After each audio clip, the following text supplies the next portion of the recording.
Children played freely in the dust, and elders gathered each evening beneath an ancient tree to share stories of long ago. But Obodo Isiotong carried a strange destiny. For generations, no woman in the village ever grew hair. From the moment a girl was born until she became old, her head remained smooth and bare. The people no longer questioned it. Baldness had become their identity, their normal, their fate. Until the day fate changed. A child was born, and her name was Chiamaka. On the night of her birth, fear entered the village. The midwives gasped when they saw her. Tiny strands of thick, dark hair covered the baby's head, shining beneath the lantern light. It was something no living woman in the village had ever seen. Before the villagers could understand what it meant, tragedy followed. Chiamaka's mother died moments after giving birth. Not long after, her father also fell ill and passed away. Before she could walk or speak, she had already lost both parents. By tradition, she was sent to live with her closest relative, Nwakaego, a woman known for her strict nature. Nwakaego had a daughter of her own named Ngozi, who, like every other woman in the village, was bald. From the moment Chiamaka entered the household, jealousy quietly took root. As Chiamaka grew, her hair grew with her. It became long, thick, and radiant. Whenever she walked through the village, heads turned. Some women admired her openly, calling her hair a blessing. Others smiled sadly, knowing they would never experience such beauty. But in Nwakaego's heart, admiration turned to bitterness. She watched Chiamaka closely, especially when she combed her hair near the fire. Each glance reminded her that her own daughter would never have what Chiamaka had. Comparison grew into resentment, and resentment slowly hardened into hatred. Despite everything, Chiamaka remained kind and humble.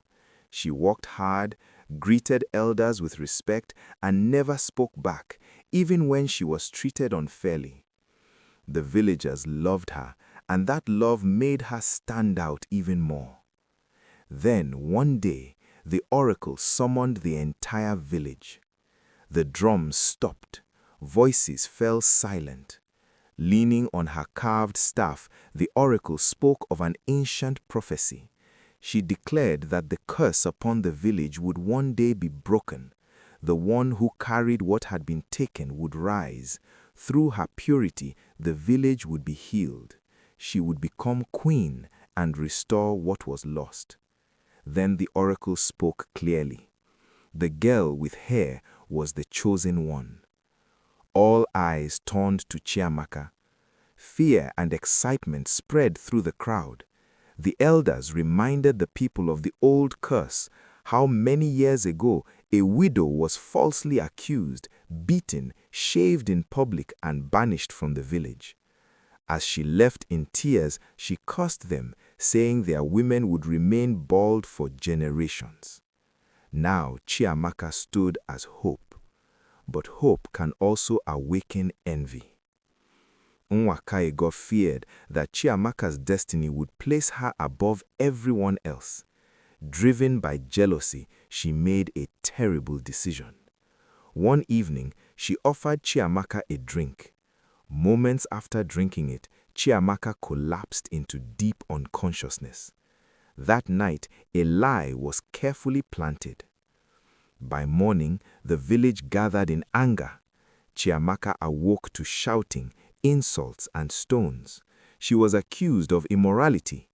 Though she pleaded her innocence, the crowd refused to listen. A man had been seen beside her, they said.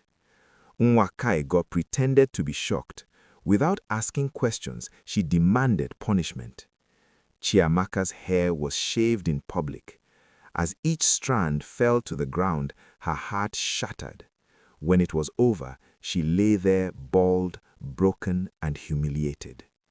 The village moved on, but destiny had not finished its work. Weeks later, Chiamaka felt something strange on her head. Tiny strands of hair had begun to grow again.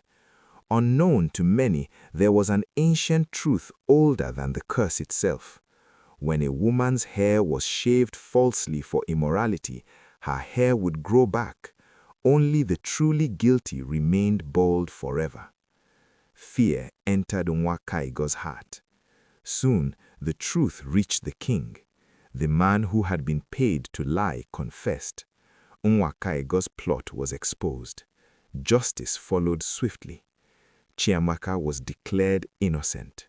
She later married the prince, and on the day of their union, something miraculous happened. Women across Obodo Isiotong felt their scalps itch. Before their eyes, hair began to grow. The curse that had lasted generations was broken. Chiamaka ruled with wisdom, compassion, and forgiveness. She chose healing over revenge, and her reign brought peace and prosperity to the land. Years later, mothers told their daughters the story of the girl who was hated for her gift, betrayed by jealousy, and raised by truth. They said, "Be like Chiamaka, for innocence, like hair, always grows back." And Obodo Isiotong was bald no more.